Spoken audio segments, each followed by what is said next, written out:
In this lecture, we're going to be talking about Roman expansionism in the aftermath of the Second Punic War, and then looking at the third and final war that Rome fought with Carthage. We'll begin by looking at the nature of Roman expansionism in the middle of the 2nd century BC, and then turn to the Macedonian Wars in the east, and finally look at the Third Punic War. So Roman expansionism after the Second Punic War. One of the interesting things about Rome and its large expansionist project is that it didn't really have a grand plan. There was nobody sitting back in Rome plotting their next move, deciding where they were going to go next, deciding that, now that we've got southern Italy, let's move further to the west, let's go for Carthage, let's look at Spain. Nobody was doing any of this. It was all done very ad hoc, and that's an important thing to keep in mind. The other thing that was a consequence of the fact that there was no plan in place and that everything was done ad hoc is that there was no firm economic basis for this expansion. So suddenly you have Rome militarily having all sorts of obligations around the Mediterranean world outside of Italy. Starting with Sicily and Sardinia, but after the Second Punic War, expanding to Spain with no real way to support this. And it's very expensive to govern these distant territories. They require a permanent military presence. They require the presence of governing officials and those officials' entourage. In many cases, particularly in Spain, where you have resistant native populations, there is ongoing military conflict. So this expansionism was really expensive. It was a kind of investment because it also paid off. We were talking in a previous lecture about Spain and the extent to which Rome was able to exploit the mineral riches of Spain. But in order to do so, they had to put in a pretty serious investment. And there wasn't a clear kind of state budget with a clear system of taxing the citizens in order to create a budget, to create resources. It's also the case that the system of governance that had been evolving since the beginning of the Republic in 509 now really needed to adapt. It wasn't going to work quite the same way after the Second Punic Wars. After the Second Punic War. It was really important that it adapt to this period of really rapid growth. It was a moment in Roman history where flexibility and adaptation was key. And one of the things that Rome showed was, in fact, its ability to do so. As Rome is expanding its holdings around the Mediterranean, at this point in the Western Mediterranean, they build military garrisons. This starts on Sicily and Sardinia. They had also had them throughout Italy, particularly in the south, where they needed to make sure that they were maintaining control of their allies, that their allies were behaving themselves, and also that they were able to protect Italy from incursions by other groups, by Greeks, by tribes from Asia Minor, and certainly by additional groups from North Africa.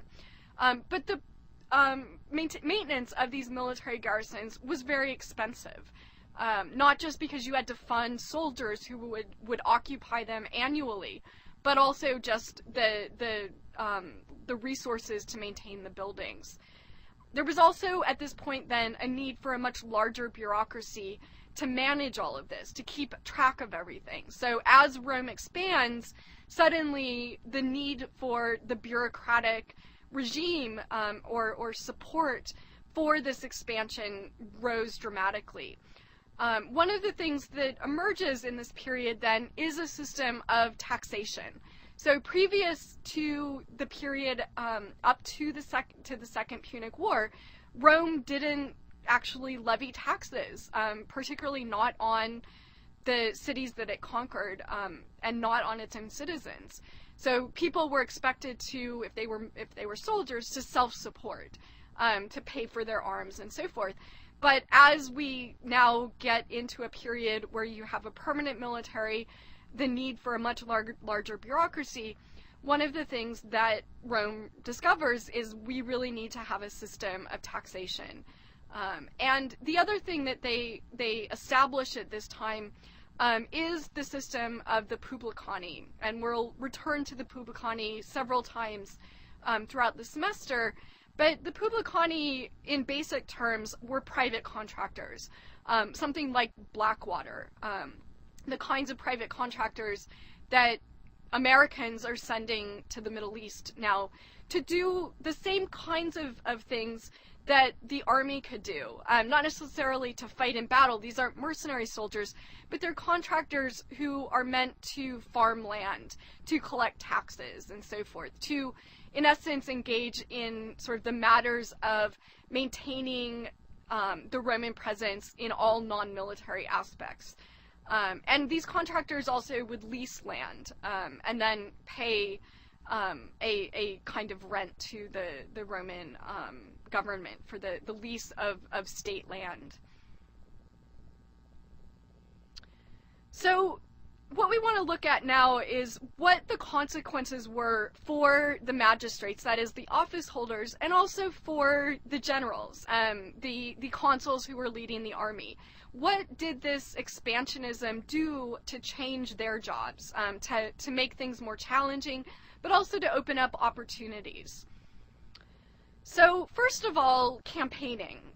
These were elected officials. All magistrates were elected by the Citizens' Assembly.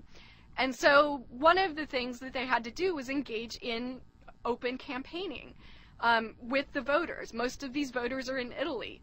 All Roman citizens had the right to vote, but you had to actually be present in Rome on the day of the vote to do so. And for the most part, the voting was done by the elites and by people who were citizens of Rome, or perhaps neighboring cities where they felt they were in a tribe in a voting tribe where their vote was going to have some meaning. It was going to count. And so those elites from neighboring cities would be inclined to make the trip to Rome to vote. So those were the kind of people that, as a candidate, you wanted to impress. You wanted them on your side. But if you're a magistrate serving off in Spain as a praetor, it's very hard to campaign with in the presence of the people who are going to vote for you. Put you at a big disadvantage. So there's a lot of pressure now on these magistrates to manage to do their jobs and still campaign. Oftentimes they would have to leave their posts and come back to Rome in order to carry out their campaigns, but that meant then that they weren't able to really effectively do their job as praetor of whatever area they were managing. So this was a serious problem that didn't really have a great solution. And because these terms were annual, not even every 4 years, but annual, it put a lot of pressure on just the management of the Roman Empire, this growing empire, because the leaders were feeling the need to constantly be campaigning. So, I think as Americans often feel like our leaders, particularly our presidential candidates, start campaigning 2 years into holding office. And this gets in the way of them actually doing the business of governance. Well, imagine if this happened yearly, if our president had to be elected every year. He would be on constant campaign, or she would be on constant campaign. One of the ways that the Romans tried to address this problem was to start a practice called prorogation. And what prorogation means is just the extension of a term of office. So if you were praetor for a year, you could be extended for an additional year, maybe 2 years. A lot of times the extension would be for some particular project that you had been assigned. And your name then would be proconsul, pro-praetor.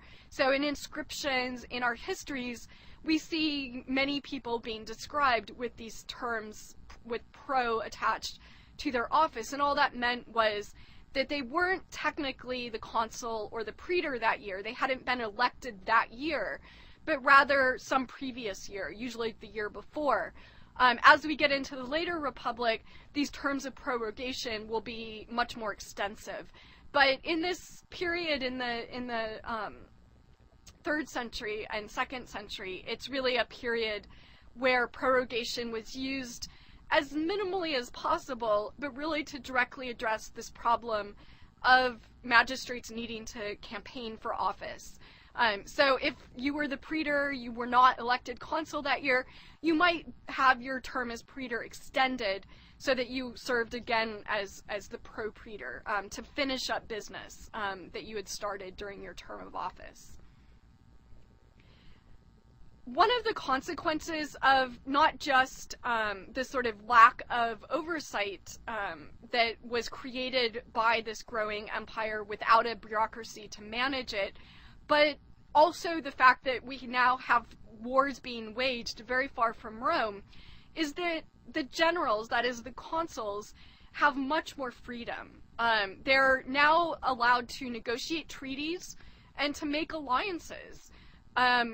This was something that previously really had to be decided by the Senate itself and by the voters of Rome.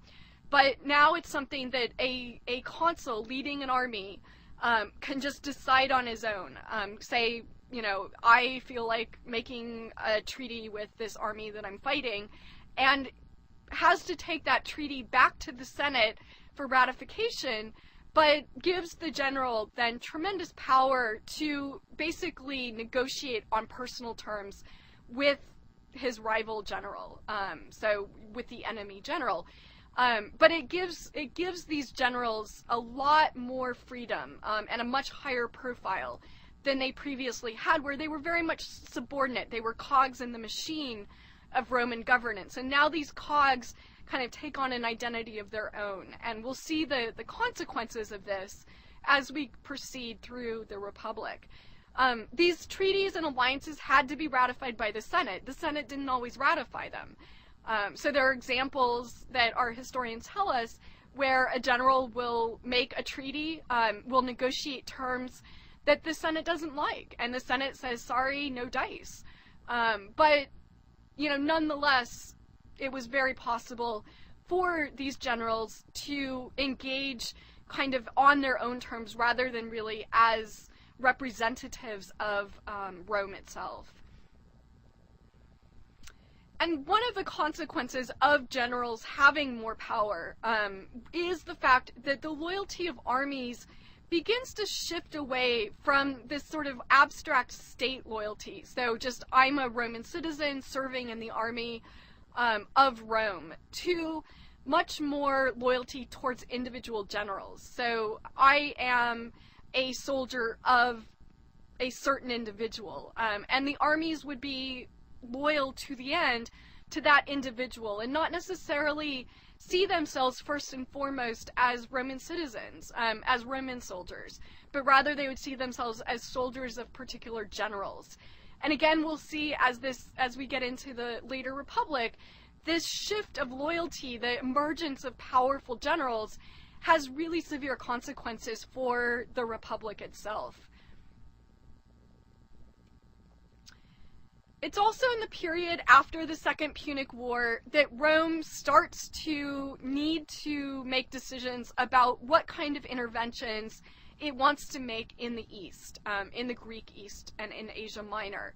The Eastern Mediterranean is an entirely different landscape than the Western Mediterranean. So up to this point, Rome had pretty regularly been expanding its presence in the Western Mediterranean. It didn't establish a permanent presence in Carthage, but it did have one in Spain, and on the islands of Corsica, Sardinia, Sicily, and obviously in Italy itself.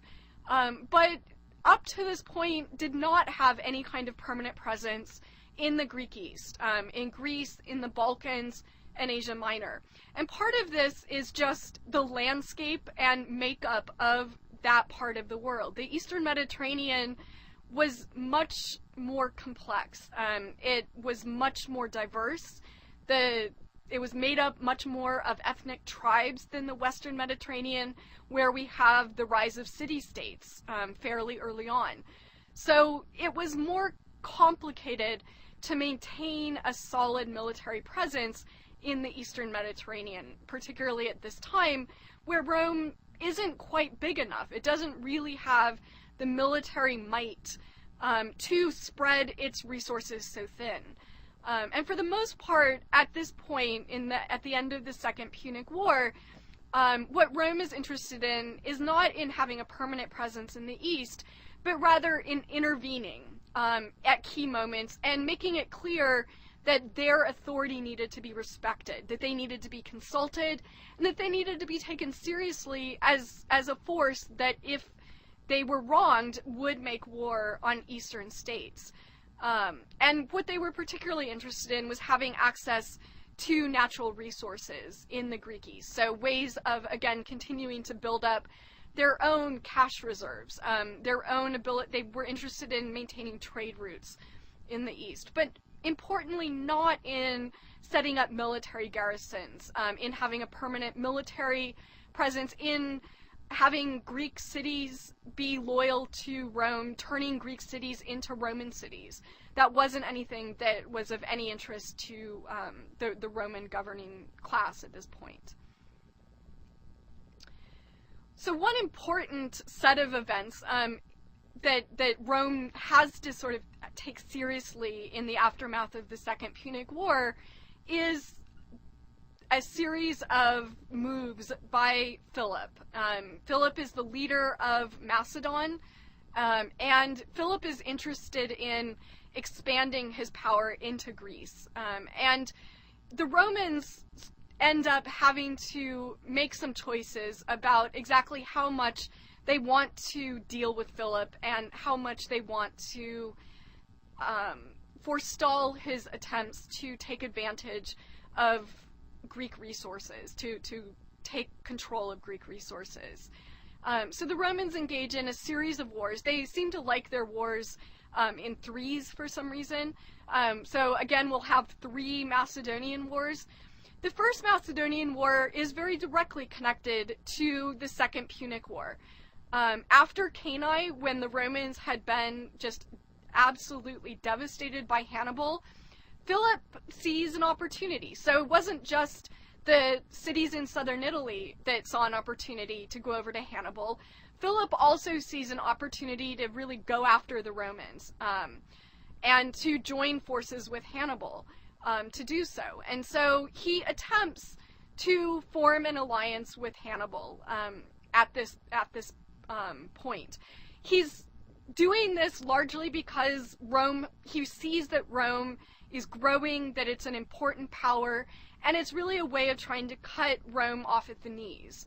It's not so different from what the cities in Campania were doing when they go over to Hannibal, but in the case of Philip of Macedon, it's really an effort to protect himself from possible incursions by the Romans at a later date if they decide to expand eastward. And so, sort of recognizing that Rome is a possible danger, he seizes this moment after Cannae, tries to form an alliance with Hannibal. Rome ends up declaring war on Philip, but the end result is really a draw. They wage some battles, nobody really wins, Rome doesn't really have enough resources to devote to a fully engaged battle. As you can see from the dates of the First Macedonian War, it's very much overlapping with the Second Punic War. The Second Macedonian War is a somewhat different situation. At this point, Rome gets drawn into a conflict with Philip on behalf of the Greeks. And this time, Rome is free to devote significant resources to dealing with Philip. The end result of a series of conflicts is that Philip is forced to surrender his fleet and pay a large fine. This was, as you can see, a traditional Roman set of peace settlements where you give up your ability to make war and you lose a lot of money, which then prevents you from really kind of getting the forces back together. It's a way of crippling the state. It's a way of crippling your enemy. So if they're spending all their time collecting taxes to pay this fine, then they're not devoting energy to rebuilding their army, rebuilding their fleet. They don't have the money to do that. So the Second Macedonian War basically ends with the Romans victorious, Philip forced to surrender, and really recognize that it's probably a good idea not to mess with the Romans. The Third Macedonian War, which is about 25 years later, actually involves not Philip, but Philip's son Perseus. And Perseus is a bit of a problem. The Romans are tired of dealing with him. He's causing problems for the Greeks. So, again, sort of acting partially on behalf of the Greeks, the Romans get involved with deposing Perseus. And the end result of the Third Macedonian War is that the monarchy established by Philip in Macedon is done, and Macedon is now controlled by the Greeks. Again, the Romans aren't interested in having a permanent presence. They're simply interested in protecting their own interests and in representing those of their allies, if necessary, and showing their might. So a lot of what the Macedonian Wars show is just don't mess with Rome. We will come after you.